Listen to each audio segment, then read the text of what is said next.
Hello and welcome to another Houseki No Kuni video. This is the art book statue that came along with volume 9 of Houseki No Kuni on October 23rd, 2018. It's 32 pages and it has pictures of 26 of the gems. And this is the same 26 that the lore book mentions. Again, why is there not 28? Anyway, but here we have, so here's the sleeve of it. Just has this cover of statue, and this is Foss with the agate and the gold, which is really cool. And here is the inside cover, I guess. And on the back there is this information that is more. There's lore in this, which I'll get to. It's very cool. I'll read a translation of it. Um, and it's really interesting because it tells us something about Foss that isn't mentioned anywhere else in any of the other art books or the manga, and it's really interesting. And it also tells us like history behind the artwork of this and how it relates to the lore and world of Houseki no Kuni. I just love how all of the art books fit somewhere in the lore, and it's very cool. So here's of course the table of contents. We'll go through Bort, Diamond, Yellow Diamond, Patparacha, Alexandrite, Goshenite, Red Beryl, Morganite, Zircon, Watermelon, whatever their other name is, Euclid, Jadeite, or Jade, Ghost Quartz, Karen Gorm Quartz, Amethyst, Peridot, Bentonite, Rutile, Obsidian, Nephite, Hemonephite, Hemornephite, or however you say that, Sven, Lapis Lazuli, Phosphophylite, and Antarcticite, and Cinnabar. And it's interesting to note that these are in English rather than in Japanese. Rather than using their Japanese words, they're using English instead, which is kind of interesting because the back is Japanese. And it actually mentions here when talking about Cinnabar is it actually uses both the Japanese word name for Cinnabar and the English word for Cinnabar, which is very, Shinsha. And yeah. So here we have Bort. So this is Bort. And all the artwork is super cool. That's mainly what I'll be saying. If all the other videos where I show the art books, that's mainly what I'm saying. I'm like, oh, cool, the artwork. And here's Diamond, and of course they start with all the diamonds. I think that it might be. I think it is in rank of hardness because Phospholite's 3.5 and Artosite is something 2. Isn't Cinnabar's 2? Antarcticite is like 2.5 or something. I don't remember. But I think this is going in rank of hardness. Lapis is 5. So yeah. So this is from hardness. So of course we're starting with Bort, because they're a diamond, and then we have the 2 other diamonds here. We have diamond, and then we have yellow diamond. And here's the full page spread. Then on the next page we have Padparacha. Here we go. And it's interesting how they have it spread here, and the composition of these is just really cool. And Alexandrites is also cool because it shows the kind of transition between red and blue that Alexandrite is known for. Yeah, and I think so. Padparacha's 9. I think Alexandrite's 7. I don't know their hardnesses by heart, but yeah. Here's Goshenite, and here is Red Beryl. This one's Red Beryl. It's hard to tell because of Red Beryl's hairstyle always changing, but it's from the table of contents we know that it's Red Beryl. And it says that they distinctly chose the different stands that each of them sit on to reflect their personality. Like this V shape could reflect like the 2 different parts of like Alexandrite, or the red and the yellow thing. And this stand kind of really shows like a hole in Padparacha, what it could show. So it's interesting. It's interesting how Bort is like higher and it has like a black stand compared to the rest that have a white one, and Daya is lower. Kind of, to me that kind of shows like maybe the putting Bort on a higher pedestal, like same with the other diamonds, but I could just be reading too much into things and you might just be here for the art. So here's Morganite. Morganite's cool just because they have longer hair. And then we have Zircon. Zircon's face is so they're really like the baby of the group, especially after Foss kind of gets more mature. We love Zircon. And then we have Watermelon. Which I don't know how to say their other more rock name. And then we have Euclid. Um, and it's kind of interesting how each of them fill the frame too. Yep. And then here's Jade, like that. and then this is Ghost, and it's interesting how Ghost is like looking the opposite way, and of course like the underside of them, you can see how hollow they are up here, which is cool. I didn't notice that before, and how this is like all black, and that could probably represent like Cairngorm being a part of them, you know. Then here we have Cairngorm on the other side of Ghost, of course. And another thing that's interesting is that we see this with Antarcticite later, but it's kind of interesting how Antarcticite and Cairngorm kind of are put up as like kind of like foils, especially with like Congo and Acmea. Um, I've seen a few like different interpretations of it, but I just find it interesting that these kind of mirror each other with Antarcticite, Cairngorm, and Acmea and Congo. Yeah, so here is, and then we have the amethysts. There's Cairngorm. There's the amethysts. Yep. Here is Peridot. I believe that's Peridot, yes. And then this is Bentonite. Yep. And this is Rutile. And it's kind of interesting how their stand is more like vertical lines, and that's kind of what you see in like their hair and stuff like that. And this is Obsidian. I think this oozingness of obsidian, of the like this coming out, kind of represents how they create weapons, which is you using like inclusionless material that they can create, which could be alluding to this with how it's kind of like spewing out, with like how it could be making like a weapon or something like that. The artwork is super cool. That's probably what I'm going to be saying most of the time. Here's Nephite, or Nephinet, I don't know how to pronounce their name that well. Yeah. And again, I like how the hair is like placed really nicely for these. Here's Hemanephrite, however their name is pronounced. And you can see how their hair kind of mimics their stand that on the bottom of like this. The artwork is just so good and so beautiful and everything like that. Here we have Sven. I believe that's how they say their name. I don't know. And again, like the hair, the way of the hair placement is just so pretty and like really cool how it's done, and you can still see their eyes and stuff like that. And it's interesting to me how Lapis is so far down in the frame compared to the others.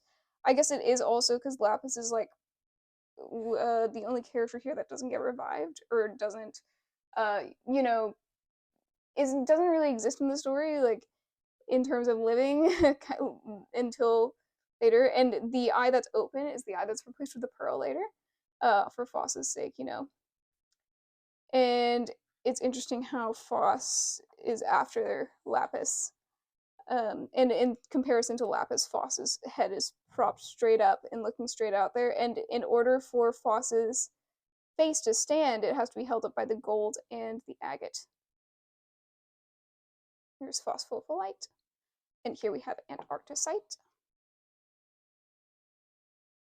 And again, we see this is Congo's hand as their stand to represent like stuff about them. And here we finally have the lovely cinnabar, and we can see the mercury spewing out here and on their person and in their hair, and it's very cool. So yeah, that's all 26 that the book goes through. And here is the Japanese that I will translate. And I just want to say, let's see, where is it? So it also has the page numbers for each of the pages, talking about each one. I think Cinnabar is up here. That's Lapis. Oh, Cinnabar is the last page, so it would be over here. Oh yeah. So Shinsha, there it is, Cinnabar, and then you can see that it says, oh yeah, Cinnabar. That's what it says right here. Cinnabar is the English name, and then it says Shinsha right here. Because when I was reading a translation, I was like, it says Cinnabar twice. That doesn't make sense. So it's kind of funny that it acknowledges that Cinnabar's like English name, or whatever the name Cinnabar comes from, and it also has it in the Japanese name. So I'm gonna read a translation of this right now. Again, it might be a little scuffed, but translation. The exhibition statue, sculptures of inorganic creatures, and it is an exhibition of research carried out by the Lyrical Foundation, a research organization that has succeeded in turning stone life forms into stars. All these exhibits here are exquisite replicas based on results of steady observation across time and space. 26 replicas were created and released to the public. I scanned through their thoughts and prepared a pedestal that matched their feelings. One of their characteristics is well-groomed appearances. It is assumed that this is because adjustments are made using advanced technology. Since all shapes other than the head are unified, only the head was reproduced at this time. The surface layer, other than the hairy part, is covered with plant-dried powder. The prevailing theory is that they are derived by living things in their bodies, but this is currently under investigation for details. Please refer to the announcement from the organization coming soon. So I'm thinking that probably is maybe alluding to the other lore book. So this could be the same third party that is involved with life and culture of why, that long string of numbers. And another thing that's really interesting is, they're like, I don't know why they use powder. And they also talk about how their appearances are very uniform except for their face. Of course, that's a thing that defines the gems, and that's because Congo creates them that way. And so that's why they said that it's only their face and hair that they recreate in the replicas, because these are replicas of the characters, because they know that the rest of the body is uniform. So that's very interesting that they mark out that detail. And then they said that the powder, they're confused because they think the powder on their skin comes with them, or maybe their skin secretes it, but that's actually not the case. They have to put it on, but they don't understand why they do that, which is really interesting to hear, like, a third party perspective saying, like, oh, we don't know why they do this, and we know why they do this because we read the story. All right, now I'm reading this paragraph. Among the 26 specimens in this collection, that one that stands out one of the most is phosphofolite, page 26. So phosphofolite, page 26. Generation is rare in terms of ground truth requirements of corresponding planets. It contains phos contains a large number of other materials such as gold, platinum, mother of pearl, and fire agate. This is an unnatural large number of inclusions, and it seems that they later became symbolic for some reason. This is attracting attention as an example of evolution in stone life forms where biological changes are slow. The 3 diamond bodies, 3, 5, that's these ones, or the beginning ones. The 3 diamond bodies, 3 through 5, board, yellow diamond, and dia, were extremely durable and played a central role in countering attacks by opposing forces. This is a variant with a blank space. Alexandrite, page 7. Alexandrite, page 7, a type of trussleberry, however you pronounce that, changes its body color with a certain amount of light that passes through this, both in hardness. It has excellent durability as well. So that's kind of this, and it goes into here. But I want to briefly talk about this. It says here in this area that phos has an unnaturally large number of inclusions. And so if you have a video theorizing like phos and chairs and how phos has been more human than the other gems since the beginning of the story, and this art book tells us lore-wise that the reason is because phos is a unnaturally high number of inclusions, and that isn't stated anywhere else in the other books or media. And in the lore book, it states that phos has a distinct personality difference that could be how does it phrase it? It could be a mutation with the gems. So the lore book says there could be something of a mutation in phos. This book says that phos has an unnaturally high number of inclusions, which means that phos is more human material than all the other gems, which is just such a cool detail that isn't explained anywhere in the manga, but is explained here. And I love that you can just go searching for these little lore bits in the books, and it's so great. Anyway, moving on. That's the main part that I was freaking out about when I was reading this. So Beryl, if we go to Red Beryl, page 8 through 10. So it's all of these ones are considered beryl or something. I'm not a rock nerd. I'm sorry. I'm only a fictional genderless rock nerd. So zircon, page 11, tourmaline, watermelon, page 12, peridot, page 18, and benito, page 19. So just listing all those. Also have excellent durability and beautiful colors. So talking about all these characters, yeah, these ones. Euclid, page 13, has a high hardness, but breaks easily. Jade, page 14, and lapis lazuli, page 25, lapis down here. Both are rock bodies, but jade is strong. Lapis lazuli has characteristics triangular pyrite, one of the most common minerals. These are only 4 pieces of. Okay, so now they're going to talk about the quartz. So there are only 4 pieces of ghost quartz, is what it says. So ghost quartz. Ghost quartz is a variety that contains cairngorm. So it's talking about how ghost quartz contains cairngorm. Cairngorm, page 16. The black quartz that was inside Ghost has 1 size. So it's saying that cairngorm has a different size than Ghost, and Ghost is the outer shell, which we see in the hollowness of that. Of course, we already know this, but I'm just pointing it out because the book is also pointing it out as if it's new information. Okay, finding my place where I was. Their bodies are small, and there are signs that they have been reborn twice. So, cairngorm being reborn twice kind of indicates when Ghost was first chipped away, and then when Acmea probably chipped off more of Ghost later, and so that's probably hinting to the fact that they were reborn twice is what that probably means. There are 2 amethysts, but page 17, they are separated from 1 twin. So this tells us that the amethysts are identical twins, which we kind of already knew that, but it means that the amethysts are probably separated from the same rock, which is kind of implied, kind of makes sense because they do call them just amethyst, both of them, at some point.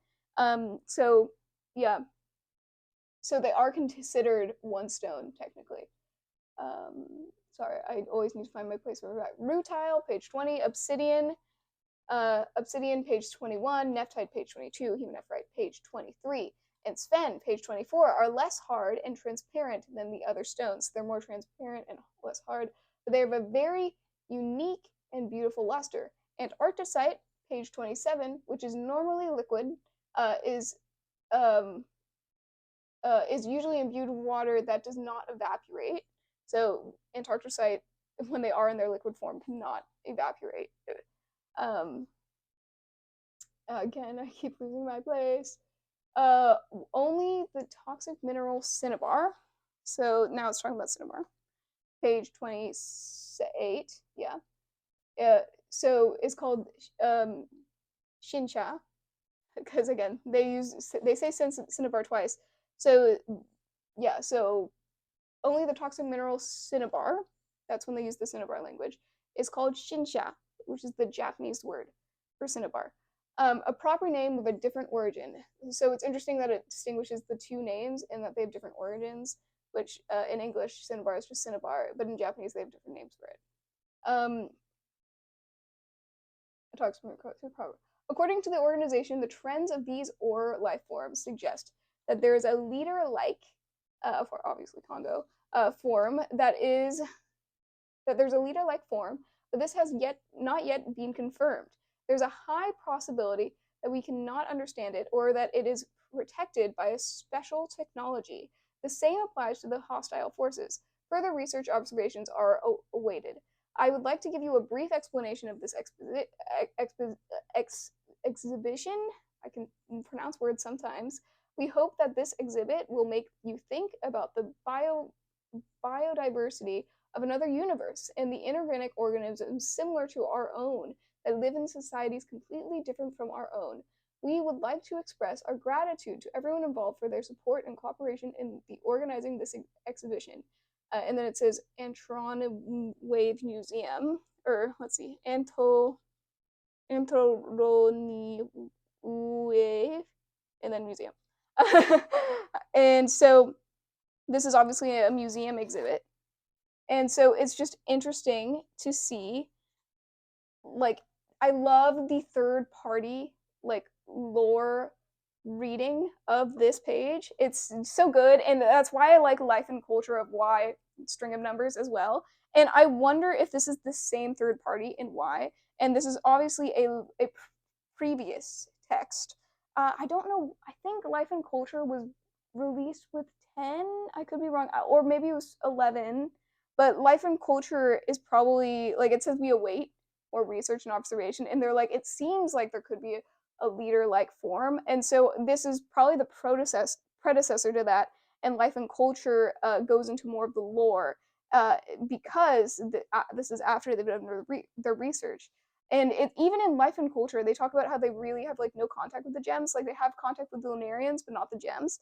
And it talks about how there is, like, some sort of entity that could be blocking the research. So, like, there's so much, like, lore and interesting information in the art books, which is why I want to share these art books and all the stuff that's in on them. And it's so cool, man. These art books are brilliant, and I love the lore bit. The lore bit about Foss having an unnaturally high number of inclusions tells us exactly what's different about Foss, and it tells us that Foss is more human at the beginning of the series because they have more inclusions than the other gems. That is such a cool detail that is not mentioned anywhere else, and I love that there is just these tiny bits of lore that don't really change the story that much, but like gives us more information about Foss and the world building and how everything works. And all I'm saying is that the art books are amazing, and I have all the rest of the art book videos on my channel if you want to see that other ones. I have 3 videos on Life and Culture explaining each section. So yeah, and please subscribe if you want more Houseki no Kuni videos, because I will be releasing more analyses, theories, all these things. Thank you so much for watching, and I appreciate you guys so much. Bye!